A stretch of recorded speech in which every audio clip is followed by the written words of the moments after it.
ആഭ്യന്തര വകുപ്പ് മന്ത്രി രമേശ് ചെന്നിത്തല ഇത് മാധ്യമങ്ങളിലൂടെ കണ്ടറിയുമ്പോൾ തന്നെ ഇടപെട്ടുകൊണ്ട് പോലീസ് നടപടി നിർത്തിവെച്ചുകൊണ്ട് എന്തിനാണ് ഇവിടെ പോലീസ് ഇത്രയും ആവേശം കാണിച്ചത് എന്നുള്ള കാര്യത്തിൽ അന്വേഷിച്ച് റിപ്പോർട്ട് നൽകാൻ ആവശ്യപ്പെട്ടിരിക്കുന്നു. മുഖ്യമന്ത്രിയുടെ നേതൃത്വത്തിൽ ഇടപെട്ടുകൊണ്ട് ഉന്നത വിദ്യാഭ്യാസ മന്ത്രിയെ ചുമതലപ്പെടുത്തി ചർച്ചയിലൂടെ ഇത് പരിഹരിക്കാനായിട്ടുള്ള സംവിധാനം ഏർപ്പെടുത്തിയിരിക്കുന്നു. കഴിഞ്ഞ 10 വർഷം കേരളം ഭരിച്ച സർക്കാരിന്റെ കാലത്ത് ഏകദേശം 3 വർഷത്തോളമായി വിധി വന്നിട്ട് എന്ത് നടപടിയെടുത്തു? ഇത്തരത്തിലൊരു സത്വരമായി നടപടിയെടുത്തോ? നടപടി എടുത്തില്ല എന്ന് മാത്രമല്ല, ഞാൻ നേരത്തെ ചൂണ്ടിക്കാണിച്ച കാര്യം തെറ്റാണെന്ന് റാഷിദിന് പറയാൻ പറ്റുമോ? CPM-ന്റെ ലോക്കൽ സെക്രട്ടറിക്കും ബ്ലോക്ക് പഞ്ചായത്ത് പ്രസിഡന്റ് അടക്കമുള്ള ആളുകൾക്ക് പരിക്ക് പറ്റിയതിന്റെ മാധ്യമ വാർത്തകളും ദൃശ്യങ്ങളും എന്റെ കൈവശമുണ്ടെന്നേ ഞാൻ പറയാം. അപ്പൊ അന്ന് ചെയ്തതോ? അപ്പൊ ഇവിടെ ചെയ്തത് കൃത്യമായിട്ട് പോലീസിൽ ആരുടെ താല്പര്യപ്രകാരമാണ് പോലീസ് അവിടെ നടപടി നടത്തിയതെന്ന്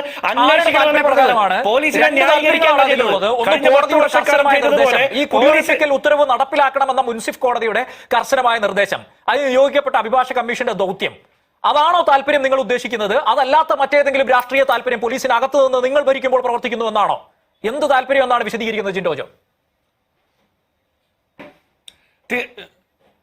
റാഷിദെ, അവിടെ നമ്മൾ മനസ്സിലാക്കേണ്ടത് 14 വട്ടം മടങ്ങിപ്പോയി അതിനുശേഷം 15-ാം വട്ടം പോലീസ് അവിടെ വരുന്നത് കോടതി നിർദ്ദേശപ്രകാരം അടിയന്തരമായി വിധി നടപ്പാക്കാൻ വേണ്ടി തന്നെയാണ്. അതിലൊന്നും ഒരു തർക്കവുമില്ല. ആ താല്പര്യം അവിടെ ഉണ്ട്. വിധി നടപ്പാക്കപ്പെടണം എന്നുള്ള താല്പര്യം അവിടെ ഉണ്ട്. അതിനേക്കാൾ അപ്പുറം ആഭ്യന്തര വകുപ്പ് മന്ത്രി സത്യപ്രതിജ്ഞ ചെയ്തതിന്റെ പിറ്റേന്ന് അവിടെ അത്രയും രൂക്ഷമായിട്ടുള്ള ഒരു പ്രശ്നം സൃഷ്ടിക്കുക എന്നുള്ളത് പോലീസിനകത്ത് CPM-ന് വേണ്ടിയിട്ട് ഗൂഢാലോചനയാണെന്ന് സംശയിക്കുന്നു. അതിന് കാരണം എന്താ? കഴിഞ്ഞ 10 വർഷക്കാലം കേരളത്തിലെ പോലീസ് ആരെ എന്ത് ചെയ്താലും ന്യായീകരിക്കാൻ വേണ്ടിയിട്ടാണ് ഭരിക്കുന്ന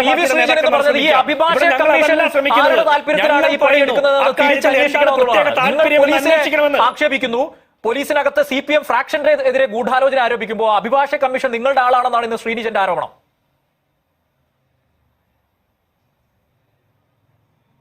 ഞാൻ ചോദിക്കട്ടെ, അഭിഭാഷക കമ്മീഷൻ ഞങ്ങളുടെ ആളാണെന്ന് ശ്രീനിജൻ ആരോപിക്കാൻ വന്നപ്പോ ശ്രീനിജൻ 5 വർഷക്കാലം അവിടെ MLA ആയിരുന്നില്ലേ? ഞാൻ നേരത്തെ സൂചിപ്പിച്ച 2025 ജനുവരി മാസം അടികൊണ്ടത് ലോക്കൽ സെക്രട്ടറി ആയിരുന്നില്ലേ? ബ്ലോക്ക് പഞ്ചായത്ത് പ്രസിഡന്റ് ആയിരുന്നില്ലേ? ശ്രീനിജൻ അവിടുത്തെ MLA ആയിരുന്നില്ലേ? ശ്രീനിജന്റെ നേതൃത്വത്തിൽ എന്റെ ഇടപെടലുകൾ അവിടെ നടത്തിയിട്ടുള്ളത് സർവേ റിപ്പോർട്ട് വരാൻ വേണ്ടി കാത്തിരുന്നു അത്രേ. 42 വർഷമായിട്ട് സകല കോടതിയും കയറി ഇറങ്ങി നടന്ന ഒരു കേസിലെ വിധി വന്നതിന് ശേഷം സർവേ റിപ്പോർട്ടിന് വേണ്ടി കാത്തിരിക്കുന്നതാണോ ഒരു CPM-ന്റെ സർക്കാർ ചെയ്യുന്നത്? അത് കഴിഞ്ഞ് സർക്കാർമാർ 2-ാം ദിവസം വന്നിട്ട് ഈ പ്രശ്നം മുഴുവൻ ഉണ്ടായി കഴിയുമ്പോൾ അത് ചാർജ് എടുത്ത പുതിയ സർക്കാരിന്റെ ഉത്തരവാദിത്തമാണെന്ന്. ഞങ്ങളുടെ ആഭ്യന്തര വകുപ്പിന്റെ നയപരിപാടി പ്രഖ്യാപിച്ചിട്ടില്ല. സർക്കാരിൽ മറ്റേ ഒരു തീരുമാനങ്ങളും എടുത്തിട്ടില്ല. അവിടെ ആവേശം കാണിച്ച പോലീസുകാരുടെ ലക്ഷ്യം എന്താണെന്ന് അന്വേഷിക്കാൻ ഉത്തരവിട്ടിരിക്കുകയാണ്. ആ പോലീസിനെ സംരക്ഷിക്കുകയല്ല ചെയ്തത്. പകരം ആ പോലീസിന്റെ ആത്മവീര്യം നഷ്ടപ്പെടുമെന്ന് വിചാരിച്ച് അവരെ സംരക്ഷിച്ച് പിടിക്കുകയല്ല ചെയ്തത്. അവരുടെ ആത്മവീര്യത്തെക്കാൾ സാധാരണക്കാരുടെ സംഘടനകൾക്കാണ് രമേശ് ചെന്നിത്തല എന്ന ആഭ്യന്തര വകുപ്പ് മന്ത്രി കാത് കൊടുത്തത്. അതുകൊണ്ട് അന്വേഷിക്കാൻ നടപടി സ്വീകരിച്ചിരിക്കുന്നത്. ഇപ്പോൾ അന്വേഷിക്കും. ഈ പോലീസിനകത്ത് ചില ആവേശ കമ്മിറ്റികൾ സർക്കാരിന്റെ ആദ്യത്തെ നല്ല തുടക്കത്തിന്റെ ആ ഭംഗി ഇല്ലാതാക്കാൻ വേണ്ടിയുള്ള കുരുട്ട് ബുദ്ധികളായി പ്രവർത്തിച്ചോ എന്നുള്ള സംശയം ഇപ്പോ ജിൻഡോ പറയുന്നതിലുണ്ട്. ഇനി ഇത് സർക്കാരിന്റെ പോലീസ് നയമല്ല എന്നാണ് ജിൻഡോ പറഞ്ഞു തുടങ്ങിയത്. നയം പ്രഖ്യാപിച്ചിട്ടില്ല, നയം ജനപക്ഷത്തു നിന്നുള്ള നയമായിരിക്കുമെന്ന് വിശദീകരിക്കുകയും ചെയ്യുന്നു. അപ്പോൾ അതിനകത്ത് ഒരു കൂൾ പീരീഡിലാണ് സർക്കാർ നിൽക്കുന്നത്. ഭരിച്ചു തുടങ്ങിയിട്ടേ ഉള്ളൂ. 48 മണിക്കൂർ പിന്നീട് മുമ്പ് സംഭവിച്ച ഒരു കാര്യമാണ്. കുമാർ പറഞ്ഞതിൽ നിന്ന് തന്നെ അരുൺകുമാറിന്റെ സഖാക്കളായിട്ടുള്ള സഹപ്രവർത്തകർക്ക് ഈ കാര്യം മനസ്സിലായിട്ടുണ്ടെന്ന് ഞാൻ വിചാരിക്കുന്നത്. ഇവർ പറയുന്നത് 10 വർഷത്തെ സർക്കാരിനെ കുറിച്ച് ചോദിക്കേണ്ട, അവസാനത്തെ 3 വർഷം ചോദിച്ചാൽ മതിയെന്ന്. ഈ 10 വർഷക്കാലം മുട്ടിന് പട്ടയമേള നടത്തിക്കൊണ്ടിരുന്ന ഒരു സർക്കാരാണ്. എന്തുമാത്രം ഫ്ലെക്സ് അടിച്ചു വെച്ചതാ? ആ സമയത്തൊന്നും PV ശ്രീനിജൻ എന്ന് പറഞ്ഞ മുൻ MLA-യോ ഈ സർക്കാരോ ഈ പാരിയത്തുകാവ് ഉന്നതിയിലെ ഈ പാവപ്പെട്ട കുടുംബങ്ങളെ കണ്ടില്ലേ? നിങ്ങൾ അതിദരിദ്രരെ മുക്തമാക്കിയെന്ന് പറഞ്ഞു. അപ്പൊ പിന്നെ ഇവരെന്താ അതിസമ്പന്നരായിരുന്നോ? അപ്പൊ ഈ മുക്തമാക്കിയതിൽ ഇവർ പെട്ടില്ലേ? പട്ടയം പോലും ഇല്ലാതെ പുറമ്പോക്കി കിടക്കുന്ന മനുഷ്യരാണെന്ന് പറയുന്ന ഇവരെ നിങ്ങൾ കണ്ടില്ലേ? ഈ 42 വർഷമായിട്ട് വ്യവഹാരത്തിന്റെ ഭാഗമായിട്ട് സിവിൽ കോടതി വിധിക്കുന്നു, അത് പിന്നീട് മേൽക്കോടതികൾ അംഗീകരിക്കുന്നു, അങ്ങനെ പോകുന്നു. നിങ്ങൾ പറയുന്നു കോടതി വിധി തെറ്റാണ് എന്ന്. രേഖകൾ ഉണ്ട്, രേഖകൾ പരിശോധിച്ചില്ല എന്ന്. രേഖകൾ പരിശോധിക്കാതെ എങ്ങനെയാ കോടതി വിധി വരിക? ഇതുവരെ ഉള്ള വിധികൾ വെച്ചിട്ട് അവസാനമായിട്ട് കാണുന്ന കാര്യങ്ങൾ വെച്ചിട്ട് അത് ആ ഭൂമി ഉടമയ്ക്ക് അനുകൂലമായിട്ടുള്ള ഒരു വിധിയാണ്. അവിടെ നാട്ടുകാരുടെ അഭിപ്രായം എന്താണ്? അത് കൃത്യമായിട്ട് കേട്ടു. അത് ഏതെങ്കിലും 2020-കാരൻ്റെയോ മറ്റാരുടെയെങ്കിലും അല്ല, ആ നാട്ടുകാരുടെ പൊതു അഭിപ്രായമാണ്. അത് നിങ്ങൾക്ക് ഏതെങ്കിലും ഒരു രാഷ്ട്രീയ പാർട്ടിയിൽ ചാരണമെങ്കിൽ അത് ചാരിക്കും, പക്ഷെ പൊതു അഭിപ്രായമാണ്. ഇനി എൻ്റെ ഒരു പ്രധാനപ്പെട്ട ചോദ്യം, ഈ കഴിഞ്ഞ 3 വർഷമായിട്ട് ഈ സർക്കാർ എടുത്ത നടപടി എന്താ? വിധി വന്നതിന് ശേഷം സർക്കാർ എടുത്ത നടപടി എന്താ? സർവേ നടപടികൾ പൂർത്തീകരിച്ച് അന്വേഷിച്ച് നടപടി സ്വീകരിക്കുമെന്ന് പറഞ്ഞുകൊണ്ടിരുന്നു എന്ന്. അതിനിടയ്ക്ക് 14 വട്ടം പോലീസ് വന്നു. ആ 14 വട്ടം ഇടപെട്ട പോലീസ്, നിങ്ങളുടെ CPM-ന്റെ നേതാവിന്റെ കാല് ചവിട്ടി ഓടിച്ച പോലീസ് പിണറായി വിജയന്റെ പോലീസാണല്ലോ. അത് പിണറായി വിജയന്റെ പോലീസാണല്ലോ. അപ്പൊ ആ പോലീസ് ആരാന്ന് ചോദിക്കുമ്പോൾ ഏതാനും ചില പോലീസുകാർക്ക് കുഴപ്പമുണ്ടെന്ന്. അത് തന്നെയാണ് ഞങ്ങളും ചോദിക്കുന്നത്. ഇപ്പൊ ഈ കഴിഞ്ഞ ദിവസം ഉണ്ടായ കുഴപ്പത്തിന് കാരണക്കാരായിട്ടുള്ള പോലീസുകാർ അവരുടെ ആ ആഗ്രഹം താല്പര്യം എന്താണെന്നുള്ള പരിശോധിക്കണമെന്നാ ഞങ്ങൾ പറഞ്ഞേ. നിങ്ങൾ അങ്ങനെ ഒരു പരിശോധന നടത്തിയോ? ഇനി നിങ്ങൾ സർവേ നടപടികൾ നടത്താൻ തീരുമാനിച്ചുവെന്ന് നിങ്ങൾ എന്താ 15 സെന്റിമീറ്ററിന്റെ സ്കെയിൽ വെച്ചിട്ടാണോ 19 ഏക്കർ അളന്നുകൊണ്ടിരിക്കുന്നത്? ഇതുവരെ പൂർത്തിയായില്ലേ? എല്ലാ സംവിധാനങ്ങളുമുള്ള സർവ്വപ്രതാപത്തോടെ വാഴുന്ന പിണറായി വിജയൻ സർക്കാർ കേരളം ഭരിച്ച കാലത്ത് റവന്യൂ വകുപ്പിന് ഈ 19 ഏക്കർ അളന്ന് തിട്ടപ്പെടുത്തി അതിൽ പുറംപോക്കി കിടക്കുന്ന ആരാ, അല്ലാത്തത് ആരാ, കരമടിക്കുന്ന ആരാന്ന് കണ്ടുപിടിക്കാൻ ഇത്ര വലിയ ബുദ്ധിമുട്ടുണ്ടോ? പാവപ്പെട്ട മനുഷ്യരുടെ അടുക്കളയിൽ കയറി മഞ്ഞക്കുറ്റിയിടാൻ വേണ്ടി കേരയിൽ പദ്ധതി കൊണ്ടുവന്ന് അടിച്ച് കേസെടുത്ത ആളുകളല്ലേ നിങ്ങൾ? നിങ്ങൾക്ക് ഈ 15 സെന്റിമീറ്ററിന്റെ സ്കെയിൽ വെച്ചിട്ടാണോ നിങ്ങൾ സർവേ നടത്തിയത്? ഇതുവരെ പൂർത്തിയായില്ല എന്ന് പറയാൻ? അപ്പൊ ഞാൻ ചോദിക്കുന്ന ചോദ്യം, അന്നത്തെ പോലീസ് നടത്തിയത് നീതി നിഷേധമായിട്ട് നിങ്ങൾ സമ്മതിക്കുന്നുണ്ടോ? ആ പോലീസ് നടത്തിയ അക്രമത്തെ നീതി നിഷേധമായിട്ട് സമ്മതിക്കുന്നുണ്ടോ? അങ്ങനെയാണെങ്കിൽ അതിന്റെ ഉത്തരവാദിത്തം ഏറ്റ് ആഭ്യന്തര വകുപ്പ് മന്ത്രി കേരളത്തോട് മറുപടി പറഞ്ഞിരുന്നു. അന്ന് പിണറായി വിജയനായിരുന്നല്ലോ അന്നത്തെ ആഭ്യന്തര വകുപ്പ് മന്ത്രി. അന്നത്തെ പോലീസ് ലോക്കൽ സെക്രട്ടറി കാല് ചവിട്ടി ഓടിക്കുന്നതൊക്കെ അന്നത്തെ പോലീസിന്റെ നയപരിപാടിയായിട്ട് നിങ്ങൾ അംഗീകരിക്കുന്നുണ്ടോ? അംഗീകരിക്കുന്നില്ലല്ലോ. ജലപീരങ്കി കൊണ്ടുവന്നത് ഇനിയിപ്പോ അരുൺകുമാർ പറഞ്ഞ പോലെ പീരങ്കിയോ പാട്ടുണ്ടാകുക എന്തു വേണമെങ്കിലും ആകട്ടെ, അങ്ങനെ കൊണ്ടുവന്നതിന്റെ പുറകിലുള്ള ആസൂത്രണം എന്താണെന്ന് പരിശോധിക്കപ്പെടണം. ഞാൻ മനസ്സിലാക്കുന്നത്, ഞാൻ ഒരു വക്കീലോ അഭിഭാഷകനോ ഒരു അത്രയും മിടുക്കുള്ള ആളോ ഒന്നുമില്ല, എനിക്ക് നിയമപഠനമൊന്നുമില്ല. പക്ഷെ ഞാൻ മനസ്സിലാക്കുന്നത്, ഓരോ വട്ടവും മുനിസിപ്പൽ കോർട്ടിന്റെ വിധി നടപ്പാക്കാൻ എത്തുന്ന ഉദ്യോഗസ്ഥരെ തടയുമ്പോൾ പിന്നത്തെ വട്ടം വരുമ്പോൾ അവരുടെ ഫോഴ്സിന്റെ സ്ട്രെങ്ത് കൂട്ടിക്കൊണ്ടിരിക്കും. അത് കോടതി നടപടിയുടെ ഭാഗമാണ്. കോടതി നിർദ്ദേശപ്രകാരമാണ് ഇത് നടപ്പാക്കപ്പെടുന്നത്. 14 വട്ടം അവിടെ പോലീസ് വന്ന് നടപടിക്രമങ്ങൾ നടത്താൻ നോക്കിയപ്പോൾ അവിടെ പ്രശ്നങ്ങൾ ഉണ്ടായപ്പോൾ അതിന്റെ പേരിൽ നിങ്ങൾ എപ്പോഴെങ്കിലും ആക്ഷേപിക്കപ്പെട്ടിട്ടുണ്ടോ? നിങ്ങൾ എപ്പോഴെങ്കിലും കുറ്റം ചാർത്തപ്പെട്ടിട്ടുണ്ടോ? ഇനി റാഷിദ് പറഞ്ഞ ചോദ്യത്തിൽ ഒരു ക്ലാരിഫിക്കേഷൻ ഉണ്ട്. ഇതിനു മുമ്പ് ഇത്തരത്തിലൊരു അക്രമം നടന്നിട്ടില്ല എന്ന് പറഞ്ഞാൽ കാലിന് പരിക്കേറ്റ ഒടിഞ്ഞ സിറാജ് ലോക്കൽ സെക്രട്ടറിക്ക് പരിക്കേറ്റു, അൻവർ അലിക്ക് ബ്ലോക്ക് പഞ്ചായത്ത് പ്രസിഡന്റിന് പരിക്കേറ്റു, മുരളിക്ക് പരിക്കേറ്റു, പഞ്ചായത്ത് മെമ്പറായിരുന്നു, മറ്റു പല നേതാക്കന്മാർക്കും പരിക്കേറ്റു എന്ന് പറയുന്നുണ്ട്. പത്രവാർത്തകളുണ്ട്.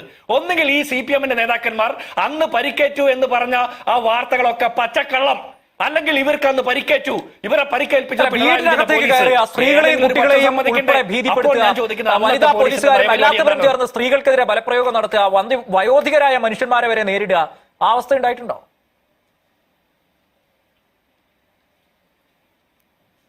ഞാൻ ചോദിക്കുന്നത് റാഷിദേ, ഇത് തന്നെയാണ് എന്റെയും ചോദ്യം. ഞാൻ ആഭ്യന്തര വകുപ്പിലെ ഈ ചെയ്ത പോലീസുകാരെ ന്യായീകരിക്കല്ലോ ചെയ്തേ. ഞാൻ ന്യായീകരിക്കുകയോ എന്റെ പാർട്ടി ന്യായീകരിക്കുകയോ ആഭ്യന്തര വകുപ്പ് മന്ത്രി രമേശ് ചെന്നിത്തല ന്യായീകരിക്കുകയോ ചെയ്യുന്നില്ല. മുഖ്യമന്ത്രി VD സതീശൻ ന്യായീകരിക്കുന്നില്ല. രമേശ് ചെന്നിത്തല എന്താ പറഞ്ഞേ? ഈ പ്രത്യേക ചേതോവികാരം അന്വേഷിച്ച് റിപ്പോർട്ട് തരണമെന്ന് പറഞ്ഞേ. ആർക്കാ ഇത്ര ആവേശം എന്നുള്ളത് അറിയണമല്ലോ. സർക്കാർ ചുമതലയേറ്റ് 2ാം ദിവസം ഇത്ര ആവേശം കാണിക്കുന്നതിന്റെ കാരണം അന്വേഷിക്കണം. അല്ലാതെ ഇത്തരം വിഷയങ്ങളിൽ പോലീസിനെ കുറിച്ച് അന്വേഷിച്ചാൽ ആത്മവീര്യം നഷ്ടപ്പെടുമേ എന്ന് പറഞ്ഞിട്ട് പ്രശ്നം കാണുന്നു. അപ്പൊ പ്രതിപക്ഷം എന്ന നിലയ്ക്ക് CPM ഒരു പ്രശ്നം കാണില്ലേ? അവർ സമരം ചെയ്യും, രാജീവ് അവിടെ പോകും, സമരത്തിന് നേതൃത്വം നൽകും. അത് ചോദിക്കുക. അതിന്റെ കാരണം എന്താ അറിയോ? ഞങ്ങൾക്ക് സാമാന്യ ബോധ്യമുണ്ട്, ഞങ്ങൾക്ക് സാധാരണക്കാരെ കുറിച്ച് കൃത്യമായിട്ടുള്ള രാഷ്ട്രീയ ബോധ്യമുണ്ട്. ഞങ്ങൾക്ക് എന്തെങ്കിലും കുഴപ്പം പറ്റിയിട്ടുണ്ടെന്ന് പരിശോധിക്കാനുള്ള അത്തരത്തിലുള്ള ഒരു വിമർശനാത്മക ബോധ്യം കൂടിയുണ്ട്. അതുകൊണ്ടാണ് ഞങ്ങളുടെ ഭാഗത്തു നിന്ന് ഒരു തെറ്റ് വരാതിരിക്കുകയും ഞങ്ങൾ ആഭ്യന്തര വകുപ്പിന്റെ നയപരിപാടി പറയാതിരിക്കുകയും ആഭ്യന്തര വകുപ്പ് മന്ത്രി ചുമതലയെടുത്തതിന്റെ 2ാം ദിവസം ഇത്തരത്തിലൊരു അക്രമം നടക്കുമ്പോൾ അതിന്റെ കാരണം എന്താണെന്ന് പരിശോധിക്കുക. അതിന് പകരം രമേശ് ചെന്നിത്തല പിണറായി വിജയനെ പോലെ പോലീസിനെ കുറിച്ച് അന്വേഷിച്ചാൽ, പോലീസിനെ കുറ്റം പറഞ്ഞാൽ ആത്മവീര്യം നഷ്ടപ്പെടുമേ എന്ന് പൊട്ടിക്കറിഞ്ഞില്ല, BGM ഇട്ട് നടന്നില്ല. പകരം ഇതിനെക്കുറിച്ച് അന്വേഷിക്കണം, നടപടി സ്വീകരിക്കണമെന്ന രമേശ് ചെന്നിത്തല പറഞ്ഞത്. മാധ്യമ വാർത്തയിലൂടെ കണ്ടറിഞ്ഞപ്പോൾ നടപടി നിർത്തിവെക്കാൻ ആവശ്യപ്പെട്ടുകൊണ്ട് ഇതിന് കാരണക്കാരായിട്ടുള്ളവരെ കുറിച്ച് അന്വേഷിക്കണമെന്ന് പറയുകയും അതേസമയം തന്നെ മുഖ്യമന്ത്രി ഇടപെട്ടിട്ട് തുടർ നടപടികൾ എത്രയും വേഗത്തിലാക്കാൻ വേണ്ടിയിട്ട് ഉന്നത വിദ്യാഭ്യാസ മന്ത്രി റോജി എം ജോണിനെ ചുമതലപ്പെടുത്തി ആ ചർച്ചകൾ ഇപ്പോൾ നടന്നുകൊണ്ടിരിക്കുന്നു. അല്ലാതെ ഇവർ പറഞ്ഞ പോലെ 3.5 കൊല്ലമായിട്ട് ഞങ്ങൾ 15 സെന്റിമീറ്ററിന്റെ സ്കെയിൽ കൊണ്ട് സർവേ നടത്തിക്കൊണ്ടിരിക്കുകയാണെന്ന് പറഞ്ഞ് തള്ളുകയല്ല ചെയ്യുന്നത്. ഇവിടെ ഇവർക്ക് പട്ടയം കൊടുക്കാമായിരുന്നില്ലേ എന്നുള്ള ചോദ്യത്തിന് ഉത്തരമില്ല. പട്ടയമേളകളിൽ ഈ മനുഷ്യരെ ഒന്നും പെടുത്തിയില്ല. ഞാൻ മനസ്സിലാക്കുന്ന കേരളത്തിലെ ഈ പിണറായി വിജയൻ സർക്കാർ അധികാരം ഏൽക്കുന്ന സമയത്ത് പാറമടകൾക്കടെ ദൂരപരിധി 200 മീറ്റർ, പിന്നെ 150, പിന്നെ 100, പിന്നെ 50. അപ്പൊ ഈ കേരളത്തിലെ അധികൃതവും അനധികൃതവുമായിട്ടുള്ള പാറമടകൾ അവരുടെ തന്നെയാണ് എന്നതാണ് അവിടുത്തെ ദളിതരുടെ തീരുമാനം, അവരുടെ ആവശ്യം. ഞാൻ പറഞ്ഞോട്ടെ അരുൺകുമാറെ, അല്ല, ഒരു കോടതി ഡിസ്പ്യൂട്ടിൽ ഇരിക്കുന്ന ഈ ഭൂമി അവരുടേതാണെന്ന് തന്നെ ദളിതർ അവകാശപ്പെടുന്ന കാര്യത്തിൽ എങ്ങനെ പട്ടയം കൊടുക്കാനാ? നിങ്ങൾ ഇങ്ങനെ അല്ല, ആ ഡിസ്പ്യൂട്ട് ഇപ്പോഴും തീരാണ്ടിരിക്കെ പട്ടയം കൊടുക്കണം എന്നുള്ള ആവശ്യവുമായി CPM സമരം ചെയ്യുന്നത് എന്തുകൊണ്ടാ? പിന്നെ അത് നിങ്ങൾ ഈ പിന്നെ എന്ത് ഭൂമി തേങ്ങയ്ക്കാണ് ഈ ഇപ്പൊ പട്ടയം ഭൂമി വേണമെന്ന് പറയുന്നത്? ഡിസ്പ്യൂട്ടുമായി ബന്ധപ്പെട്ട് നിങ്ങൾ ആരോടാ പട്ടയം കൊടുക്കാൻ പറഞ്ഞത്? അവിടെ ആ ഗവൺമെന്റ് കേസ് പ്രോപ്പർട്ടി അങ്ങനെ ഉണ്ട്. തന്നെയല്ലേ ഇപ്പോൾ? അവിടെ പുറമ്പോക്ക് ഭൂമിയുണ്ട്. അതുമായി ബന്ധപ്പെട്ടുകൊണ്ട് കട്ട്ലത്ത് കഴിയാനാ. ഇതുമായി ബന്ധപ്പെട്ടുകൊണ്ട് ഇവർ അവിടെ തന്നെ താമസിക്കണം എന്നാണ് ഇതിലെ ദളിതർ ആവശ്യപ്പെടുന്നത്. അതുമായി ബന്ധപ്പെട്ടുള്ള ഡിസ്പ്യൂട്ട് നിൽക്കുമ്പോഴുമാണ് കളക്ടറുടെ നേതൃത്വത്തിൽ സെപ്പറേറ്റ് അതെ, അതൊക്കെ നമ്മൾ ആവർത്തിച്ചു പറഞ്ഞു. എന്റെ ചോദ്യം മറ്റൊന്നായിരുന്നു.